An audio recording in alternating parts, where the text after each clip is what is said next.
விவசாய நிலங்களில் பாரத் பெட்ரோலியம் நிறுவனத்தின் எண்ணெய் குழாய் பதிக்கும் திட்டத்திற்கு விவசாயிகள் எதிர்ப்பு தெரிவித்துள்ளனர். எதிர்ப்புக்கிடையே குழி தோண்டி பைப்லைன் அமைக்கும் பணிகளை பாரத் பெட்ரோலியம் துவக்கியிருக்கிறது. கோவை மாவட்டம் இருங்கூரிலிருந்து கர்நாடகாவின் தேவனகொந்தி வரை 340 கிலோமீட்டர் தொலைவுக்கு பெட்ரோலிய பைப்லைன் அமைக்க பாரத் பெட்ரோலிய நிறுவனத்திற்கு பெட்ரோலியம் மற்றும் எரிசக்தி ஒழுங்காற்று வாரியம் அனுமதி அளித்தது. திட்டத்தின் 340 கிலோமீட்டர் தொலைவில் 770 கிலோமீட்டர் நெடுஞ்சாலை ஓரமாக குழாய் அமைக்கும் நிலையில் கோவை இருங்கூரிலிருந்து திருப்பூர் முத்தூர் வரையிலான 70 கிலோமீட்டர் தொலைவில் விவசாய நிலங்களில் குழாய் அமைக்க திட்டமிடப்பட்டுள்ளது. இந்த திட்டத்திற்கு விவசாயிகள் எதிர்ப்பு தெரிவித்து வரும் நிலையில் திடீரென 100க்கும் மேற்பட்ட காவல்துறையினரின் பாதுகாப்புடன் எந்தவித அறிவிப்பும் இன்றி கோவை மாவட்டம் ராவத்தூர் கிராமத்தில் இந்த திட்ட பணிகளுக்காக குழி தோண்டப்பட்டு குழாய் கொண்டு வரப்பட்டது. இன்றைய காலை அதிகாலை 5 மணி வரை எங்கள் தோட்டத்தில் அலோவ் பண்ணாமல் போலீஸ் பாதுகாப்புடன் முறையற்ற செயலில் அவங்க பைப் தோண்டி போட்டிருக்கிறாங்க. யார் பர்மிஷன் கொடுத்தான்னு தெரியல. உள்ளே போய் பார்க்கறதுக்கும் அனுமதி இல்லை. பாதிக்கப்பட்ட விவசாயி நாங்கள். பெரும்பாலும் தென்னை விவசாயம் நடைபெறும் தோட்டங்களில் செயல்படுத்தப்பட உள்ள இந்த திட்டத்தால் கோவை, திருப்பூர் மாவட்டங்களில் 2000 விவசாயிகள் வாழ்வாதாரம் பாதிக்கப்படும் என்று வருத்தம் தெரிவிக்கின்றனர் விவசாயிகள்.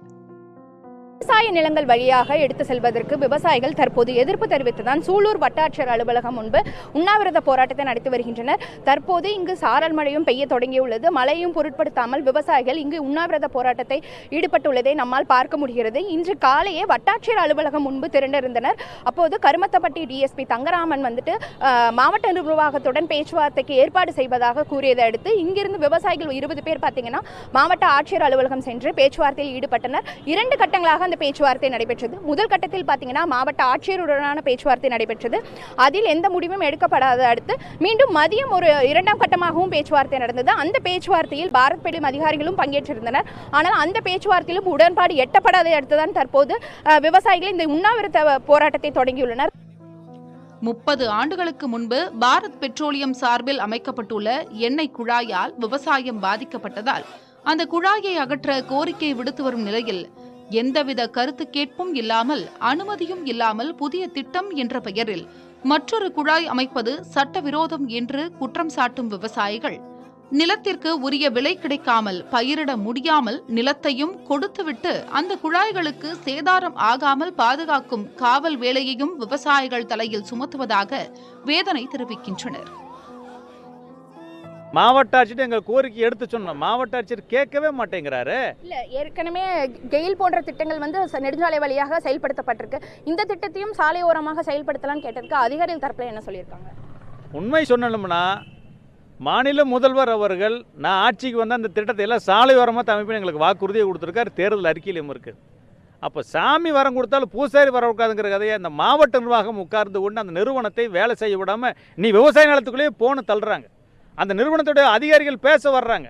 நாங்கள் பேச வர மாவட்ட ஆட்சியர் முடிச்சுன்னு எந்திரிச்சு போயிட்டே இருக்கிறார்.